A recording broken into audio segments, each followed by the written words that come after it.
নমস্কার বন্ধুরা, আজকে তোমাদের একটা হদিস দিই। শান্তিনিকেতনের রিসর্ট কাম রেস্টুরেন্ট কোথায় যাবে?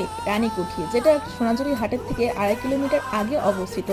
খুব সুন্দর একটা ভাইস বাঙালিয়ানা একটা রেস্টুরেন্ট। চলো তোমাদের সঙ্গে শেয়ার করি। ভিতরে খাবার দাবার তো খুবই ভালো। 177 টাকা থেকে এখানে সমস্ত রকম থালি স্টার্টিং, নিরামিষ থালিটা, সাথে তোমরা এখানে চিকেন মাটন সমস্ত কিছু আলাদাভাবে অ্যাড করতে পারো। এই ছিল ভেতরে রানীকুঠি রেস্টুরেন্টের ভেতরে ভাইবসটা। আমার তো খুব ভালো লেগেছে, একদম বেতের কাজ করা একটা বাঙালি আনা। আমার খুব ভালো লেগেছে। তোমরা সবাই কিন্তু এটা ভিজিট করো। শান্তিনিকেতন আসলে আশা করি তোমাদেরও খুব ভালো লাগবে। এই হচ্ছে ভেজ থালি, যেখানে ছিল হচ্ছে ভেজ ডাল, শুক্তো, ধোকার ডালনা, চাটনি, পায়েস, ভাজা, পাঁপড় ভাজা এবং সাথে ঘি। আর আমরা নিয়েছিলাম গলদা চিংড়ি, যেটার প্রাইস ছিল 150 টাকা করে।